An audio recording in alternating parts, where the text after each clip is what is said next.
행복한 안식일 예배당 찾으신 우리 모든 발걸음 하나님 복 주시기 바랍니다. 네, 정말로 하나님께 큰 영광이고 우리의 마음에 기쁨과 감사를 느끼게 해준 아름다운 찬양 가디너스 키즈 너무 감사드립니다. 네, 내년이 또 활동이 너무 기대돼요. 특별히 이 안식일 서울 남북교회 하늘가족분들과 함께 예배할 수 있어서 하나님께 감사드리고 또 여러분들을 진심으로 환영하고 주님의 이름으로 축복합니다. 정현종 시인의 방문객이라는 시에 보면 그 전반부에 이런 내용이 나옵니다. 잠깐 화면을 돌려주시겠어요? 네, 감사합니다. 사람이 온다는 건 실은 어마어마한 일이다. 그는 그의 과거와 현재와 그리고 그의 미래와 함께 오기 때문이다. 한 사람의 일생이 오기 때문이다. 매우 통찰력 있는 시라고 생각합니다. 이 시를 생각하면서 저는 이번 서울 남북교회 하늘가족들의 방문을 이렇게 비슷한 시로 일종의 카피라고 할 수 있는데요. 제가 제 나름대로 표현해 봤습니다. 소그룹 탐방을 온다는 건 실은 어마어마한 일이다. 그것은 그 교회의 기도와 변화를 향한 갈망과 미래가 함께 오기 때문이다. 그 교회를 인도하시는 예수님이 오시기 때문이다. 괜찮나요? 네, 제가 한 건 아니고 정현종 시인이 워낙 시를 잘 지어서 정말 여러분들과 함께 예배할 수 있음에 감사드립니다. 아무쪼록 이번 탐방을 통해서 우리 서울 남북교회가 새해에 소그룹 사역을 통한 큰 부흥을 경험하게 되기를 예수님 이름으로 기도합니다. 오늘도 함께 인사하고 시작할까요? 옆 사람과 사랑과 소망을 담아서 하늘까지 함께 갑시다. 네, 손을 잡고 하늘까지 함께 갑시다.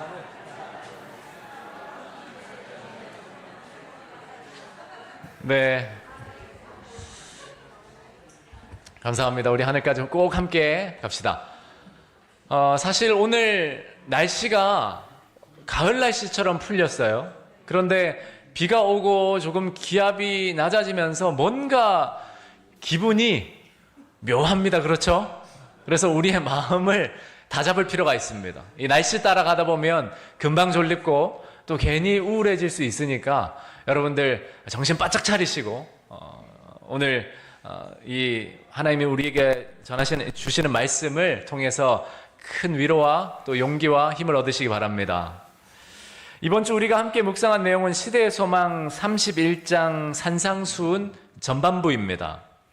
성경 본문으로는 마태복음 5장 내용이라 할 수 있습니다. 여러분이 이미 확인하셨겠지만 시대의 소망 31장은 그 책 전체에서 가장 분량이 많은 장이라 할 수 있어요. 그래서 여러분께 전반부와 후반부로 범위를 나누어서 2주에 걸쳐서 묵상하도록 제가 안내를 드렸습니다. 그럼에도 불구하고 오늘 이 설교는 사실상 시대의 소망 31장 전체를 다룬다고 생각해 주시면 되겠습니다. 그 이유는 다음 주가 우리 정연아 전도사님 고별 설교가 있는 안식일이에요.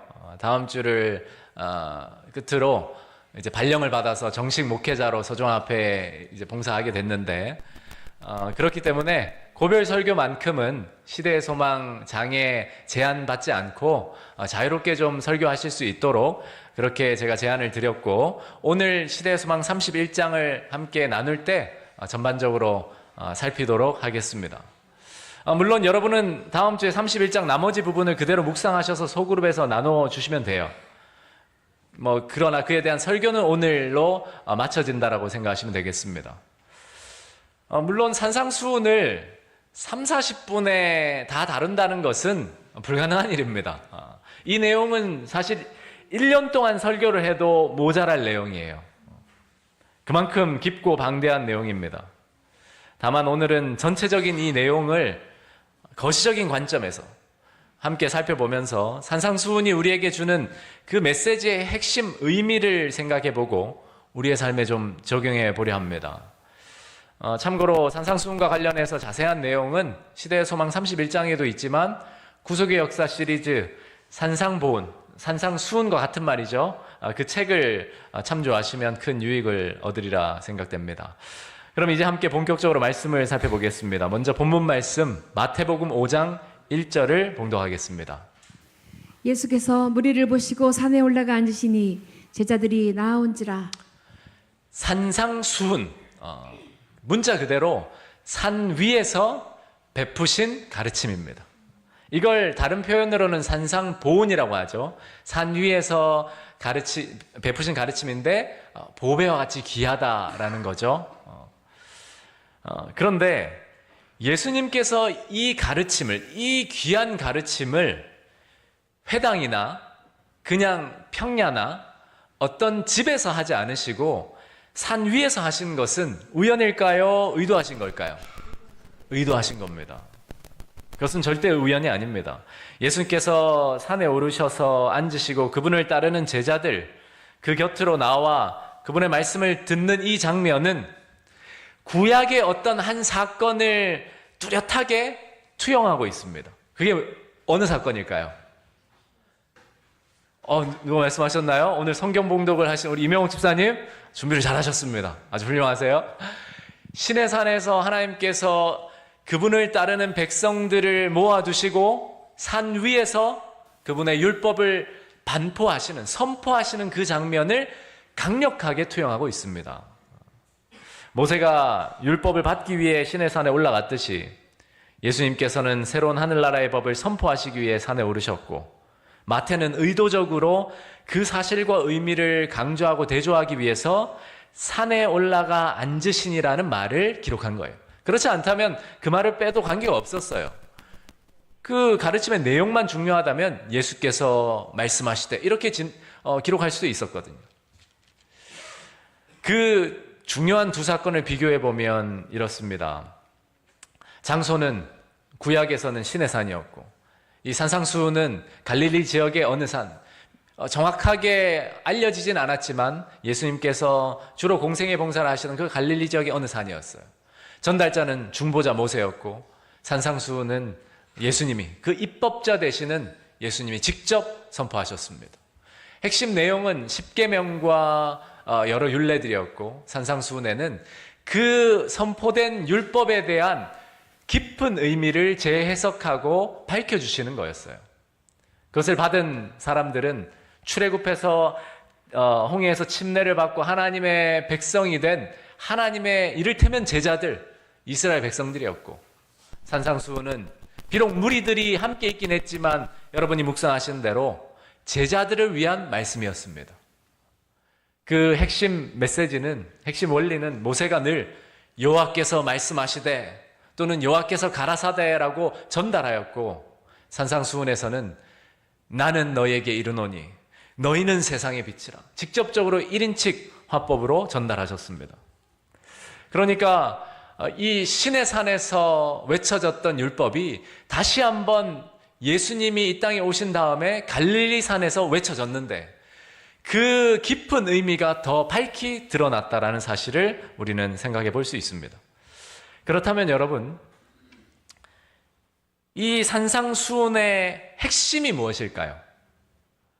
오늘 우리가 함께 묵상한 내용의 범위로 보면 마태복음 5장까지인데 마태복음 5장 1절에서 48절 전체 절에서 그 5장 내용을 다 함축하고 그 핵심을 담고 있다고 할 수 있는 절이 몇 절일까요? 이럴 때는 찍으셔도 됩니다. 몇 절일까요? 그럼 보기를 드리겠습니다. 첫 절일까요? 끝 절일까요? 그쵸? 첫 절에는 예수께서 산에 오르셔서 가르침을 베푸셨다니까. 끝 절이 무슨 절일까요? 한번 봉독해 보겠습니다.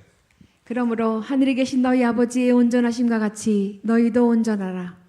산상보훈의 핵심은 하나님처럼 뭐하라고요? 완전하라, 온전하라 하는 것입니다. 마치 구약 이스라엘 백성들이 시내산 아래에서 다 모여서 모세를 통해서 하나님의 율법의 선포를 듣고 그 율례를 받았을 때에도 동일한 말씀이 주어졌어요. 한번 읽어보실까요?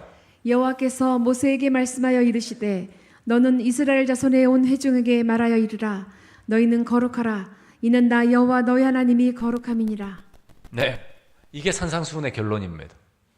그런데 문제는 구약 이스라엘 백성들도 그랬고 예수님 공생의 당시에 유대인들도 그랬듯이 그들이 완전한 삶에 대해서는 열심을 내고 있었어요. 완전하라고 했으니까, 온전하라고 했으니까, 거룩하라고 했으니까 그렇게 하려고 열심을 냈습니다. 그런데 그들이 가장 중요한 걸 놓쳤어요. 거룩이 무엇인지, 완전이 무엇인지에 대한 성경적인 개념을 전혀 생각하지 않고 그들의 기준으로 인간적인 완전과 거룩함을 가지고 노력했던 거예요. 그래서 그들은 율법주의에 빠지게 되었던 겁니다. 여러분, 마태복음 5장에서 7장 많이들 읽으셨을 거예요. 읽어보시면 여러분 마음에 어떤 생각이 드세요? 야, 이거 정말 이렇게 한번 해봐야겠다. 이거 얼마든지 해볼만 하다라는 생각이 드십니까? 형제를 미워하면 뭐한 자라고요? 살인한 자다. 음욕을 품는 자마다 가늠한 자다. 탐심하는 것 다 도둑질한 거다. 여러분, 내 곁에 있는 가족도 사랑하기가 힘들 때가 있는데 누구도 사랑하라고요? 원수도 사랑하라. 정말로 이 산상수훈의 말씀을 정직하게 깊이 묵상하면 힘이 쫙 빠집니다. 목회자도 그래요. 너무 힘들어요.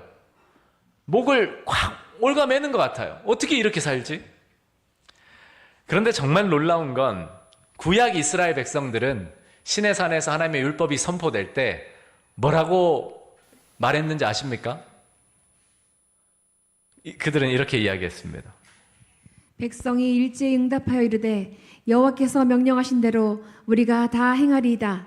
모세가 백성의 말을 여호와께 전하매. 네, 그들도 그들 나름대로의 산상수훈을 들었는데 그들은 뭐라 반응했어요? 이거 우리 다 할게요. 이까짓 거 못할 거 뭐 있습니까? 우리를 구원하시고 자유를 주셨는데 저희가 온전히 다 지키겠습니다라고 결심한 거예요. 멋집니까? 멋지죠, 여러분. 우리도 가끔 그럴 때 있잖아요. 가끔이 아니죠. 기계적으로 목회자가 목사든지 앞에 설교자가 설교를 하면 전혀 생각하지 않고 본능적으로 뭐라고 대답할 때가 있어요? 아멘 할 때가 있죠. 여러분, 그 태도가 바로 이런 태도일 수 있습니다.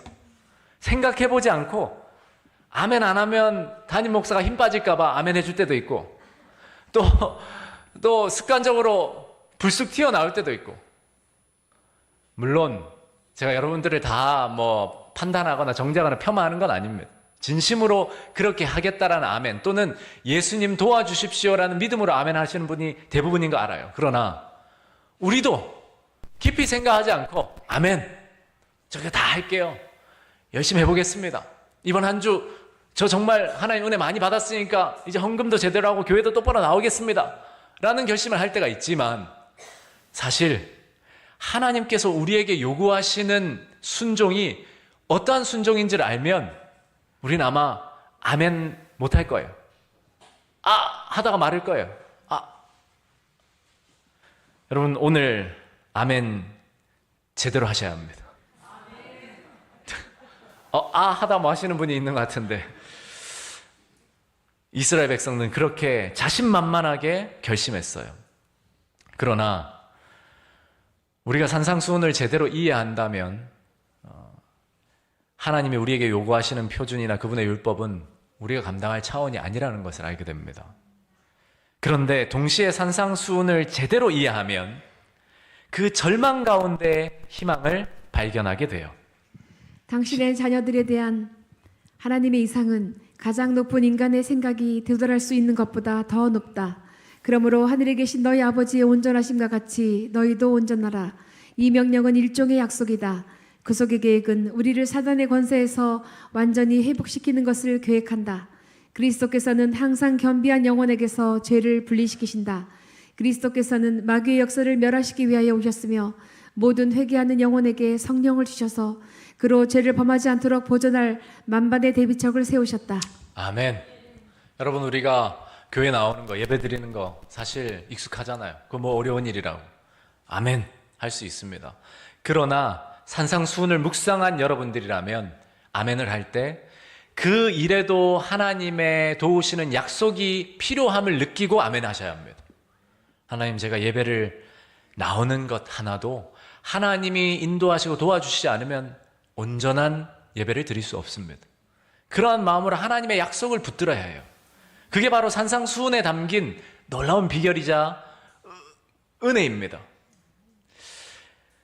여러분, 세계에서 가장 높은 산인 에베레스트 산 같은 그런 산을 오르는 등반가들의 이야기를 아실 거예요. 그들은 산 정상에 서기 위해서 엄청난 훈련을 하고 무거운 장비를 메고 숨이 턱끝까지 차오르는 고통을 견디며 한 걸음씩 위를 향해 나갑니다.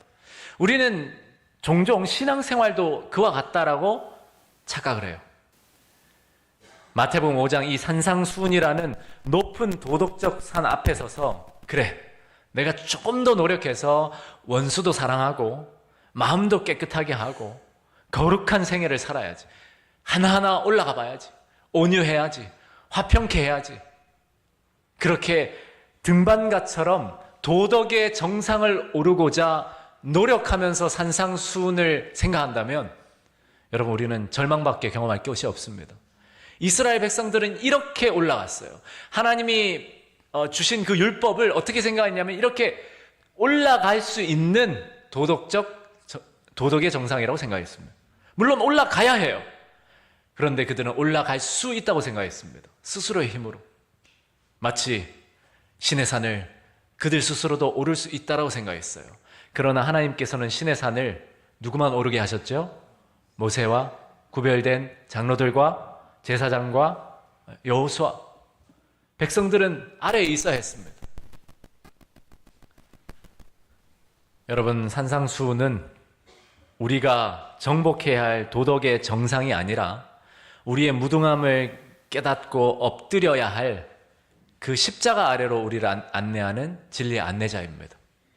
그러니까 내 힘으로 도달해야 할 어떤 정상이 아니라 내 힘으로 할 수 없음을 느끼게 해서 우리로 하여금 십자가로 나아가게 만드는 역할을 하는 것이 산상수훈입니다. 물론 우리는 산상수훈의 그 높은 표준을 바라보며 나아가야 합니다. 하나님께서 우리 안에서 그 일들을 이루시리라 약속하셨고 우리는 그것을 믿어야 합니다. 그러나 중요한 것은 우리의 힘으로 그것을 스스로 취할 수 없음을 깨달아야 하는데 그걸 깨닫도록 주신 그 산상수훈, 그 십계명 앞에서 우리는 예수님의 필요를 느끼지 않는다라는 거예요. 여러분, 제가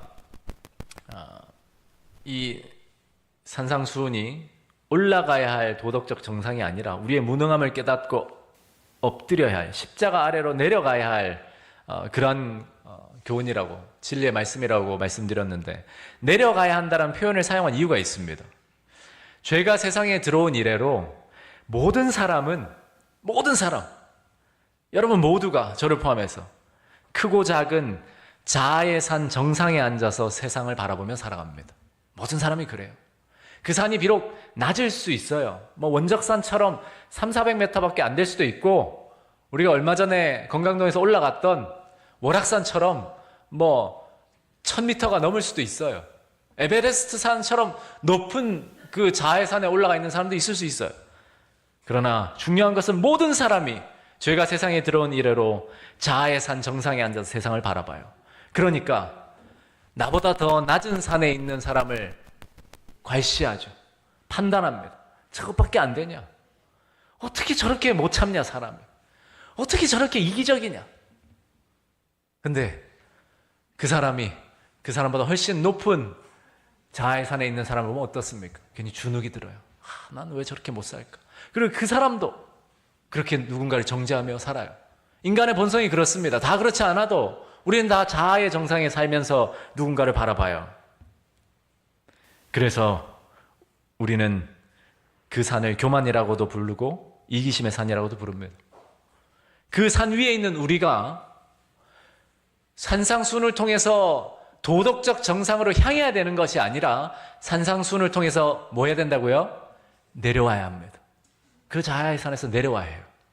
십자가 그 아래로 내려와야 합니다. 그렇게 예수 그리스도의 십자가 발 아래 엎드릴 때 비로소 산상수훈에 나타난 하나님의 나라의 백성의 모습이 우리에게서 실현될 수 있습니다. 교만한 마음은 행위로 구원을 얻으려고 힘쓴다. 그러나 하늘에 들어가는 자격과 적합성은 그리스도의 의에서 얻어지는 것이다. 사람이 자신의 연약함을 깨닫고 모든 자부심을 벗어버리고 자신을 하나님께 굴복시키기 전에는 주께서는 사람의 회복을 위하여 아무것도 하실 수 없으시다. 그때에야 사람은 하나님께서 주시기 위하여 기다리시는 선물을 받을 수 있다. 필요를 느끼는 영혼에게 주지 않으시고 보류하시는 것은 아무것도 없다. 네. 여러분, 우리가 우리 자아의 산에서 내려오기 전까지 하나님께서 우리에게 해줄 수 있는 게 없습니다. 내려와야 해요.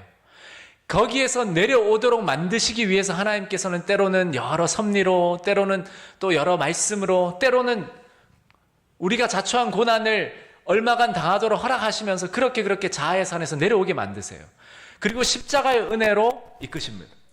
십자가로 이끄시기 위해서 산상보훈을 선포하셨는데 어떤 사람들은 그래 오늘부터 산상보훈대로 살아야지 그렇게 결심합니다.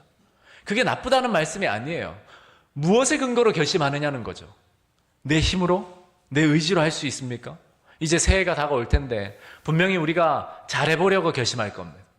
26년은 그래도 말씀도 좀 보고 기도도 하고 똑바로 살아야지. 똑바로 결심해보지만 우리 잘 알잖아요. 오죽하면 작심삼일이라는 그 옛말이 있겠습니까? 다 똑같다라는 거예요. 여러분, 올해는 정상을 향해 오르기로 결심하지 마시고 산을 내려오기로 결심하시기 바랍니다. 사실 무릎이 좋지 않으면 올라가는 게 힘들까요? 내려오는 게 힘들까요? 내려오는 게 훨씬 힘들어요. 범죄한 이 세상은 다 무릎이 망가졌습니다. 오르는 건 얼마간 오를 수 있을 것 같지만 내려올 때는 정말로 힘들어져요. 그러나 우리는 내려와야 합니다. 내려와야 해요. 내려올 때 뭐가 필요하죠? 등산 스틱. 이번에 제가 처음 써봤는데 정말 유용하더라고요. 그래서 무릎은 안 아픈데 허리가 아팠습니다. 등산 스틱.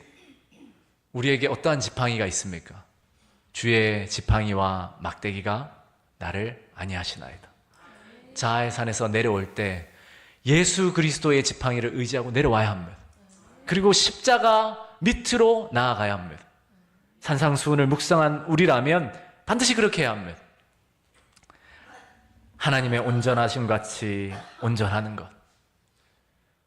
이것이 정말 가능한 일일까?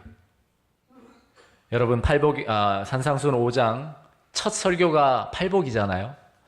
팔복은 어떤 의미를 가질까요? 팔복은요, 파산 선고와 같습니다. 파산. 너 망했어 라고 알려주는 거예요. 너 절대 부요하지 않아. 너 안전하지 않아. 를 알려주는 거예요.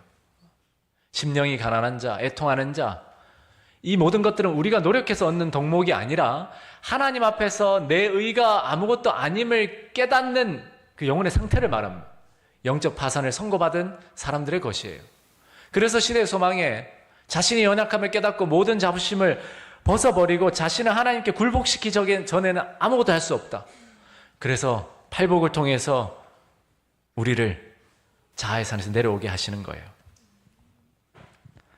또한 산상수훈은 인간의 한계를 드러내는 거룩한 거울입니다. 주님은 이어지는 말씀에서 율법을 더 깊고 날카롭게 해석해 주세요. 살인하지 말라는 것은 마음으로 미워하지 말라는 것이고 간음하지 말라는 것은 눈길조차 조심하라는 겁니다. 이런 말씀을 들으면 실제로 어떻게 이걸 다 지키나? 아니 내 마음과 생각을 어떻게 다 통제하나? 답답하고 탄식이 터져 나올 수 있어요. 그런데 바로 그게 예수님이 의도하신 겁니다. 그러한 산상본의 말씀을 듣고 오케이, 내가 이걸 해야겠네. 이게 좀 부족했네.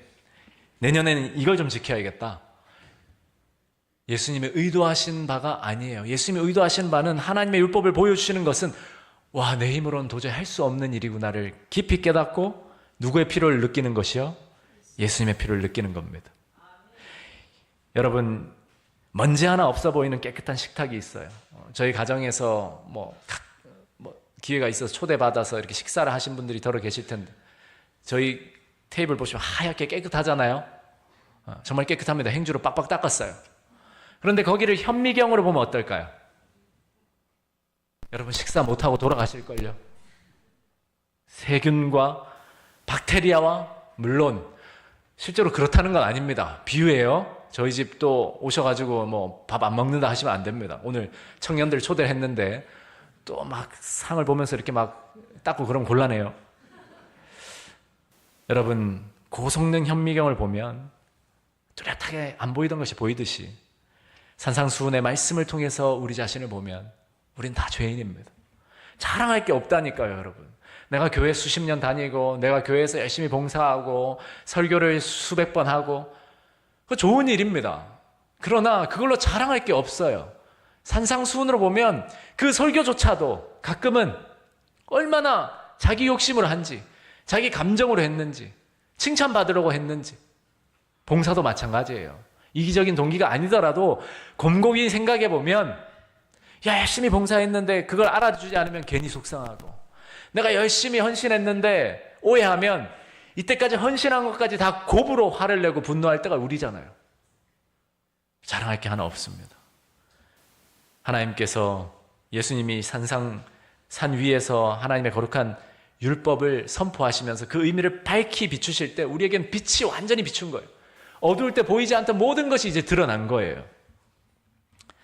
그러한 빛 가운데서 우리 자신을 인식하게 되면 비로소 우리는 예수님의 피로를 느끼게 됩니다. 그 절망적인 가운데서 비로소 진짜 희망을 찾게 됩니다. 그러므로 산상수훈은 정죄가 아니라 초대장입니다.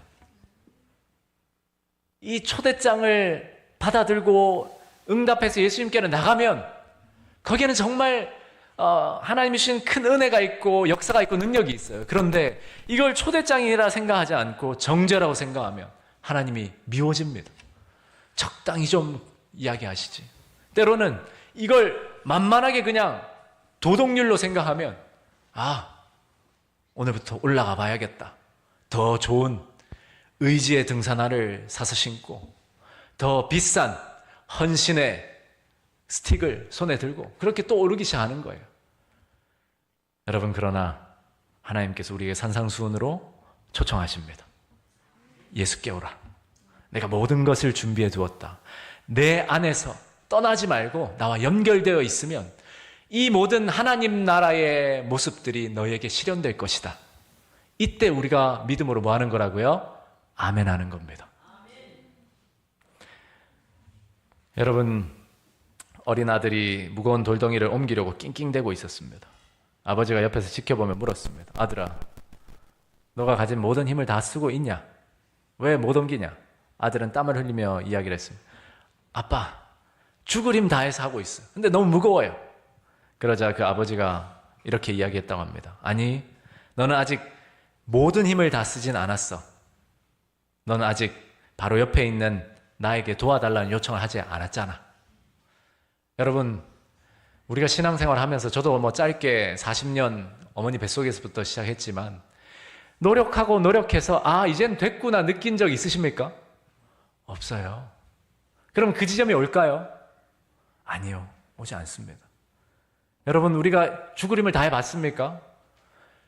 자꾸 우리가 착각하는 게 죽을 힘을 다 안 했다라고 착각하는 거예요. 실제로 안 했고, 그러니까 더 열심히 금식해봐야지, 몇 주 재림연선 들어가 봐야지, 또는 뭐 해봐야지. 여러분, 그게 나쁘다라는 게 절대 아니에요.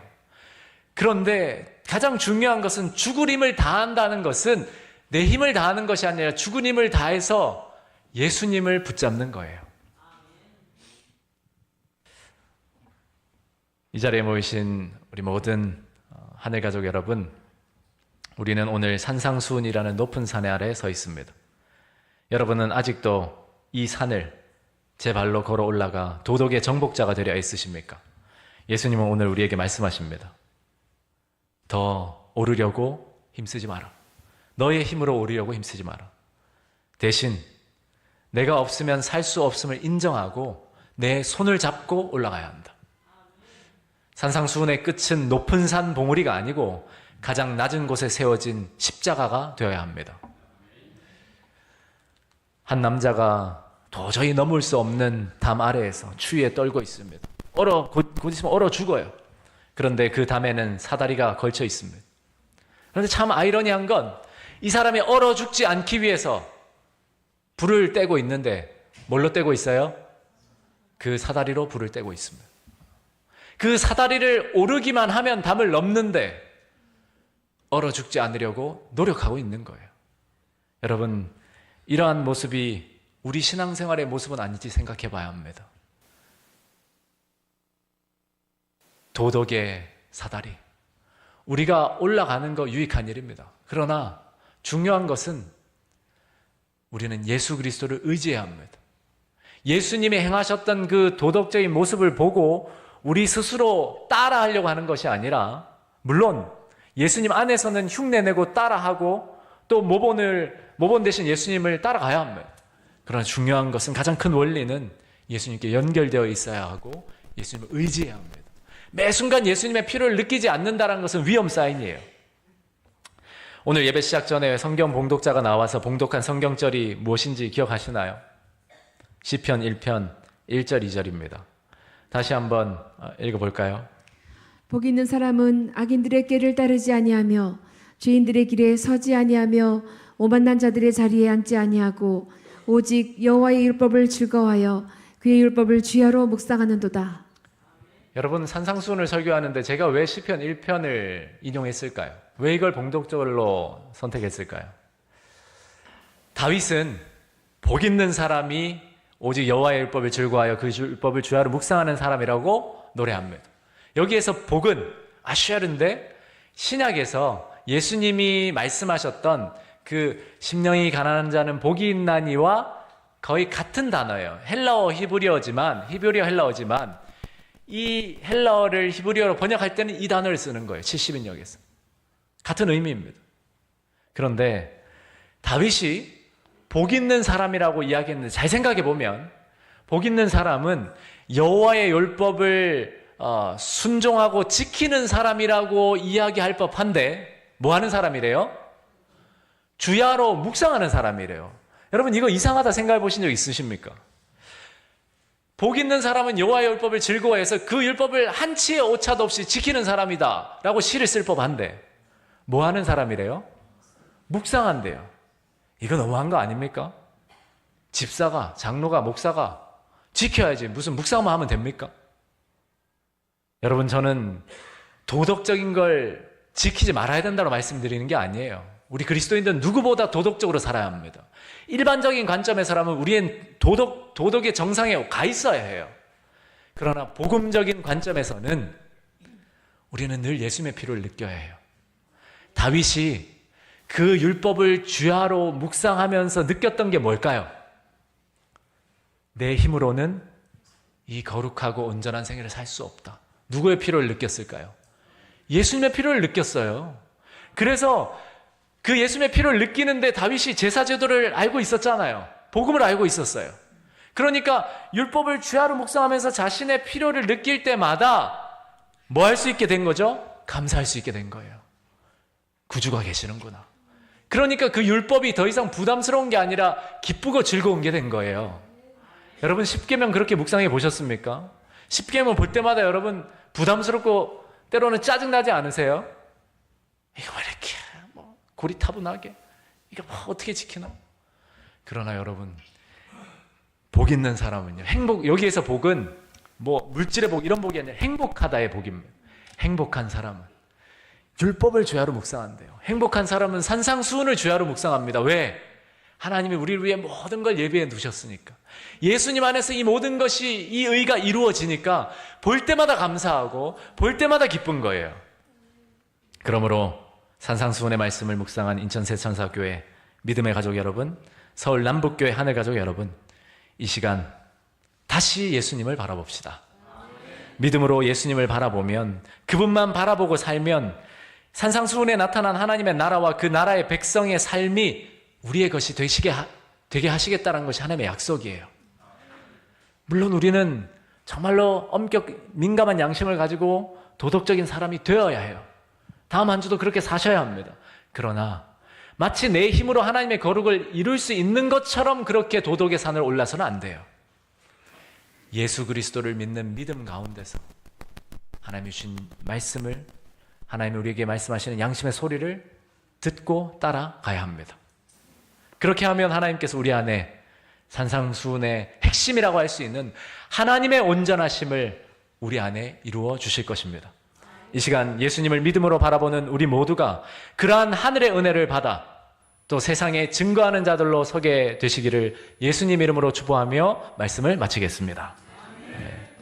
이 시간엔 우리 함께 말씀을 나누는 시간을 갖겠습니다. 우리 곁에 있는 두 분 혹은 세 분씩 짝을 지어주시고 오늘 받은 말씀의 은혜를 나누시면 감사하겠습니다.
은혜의 말씀을 또 하은혜 집사님이 말씀해 주겠습니다.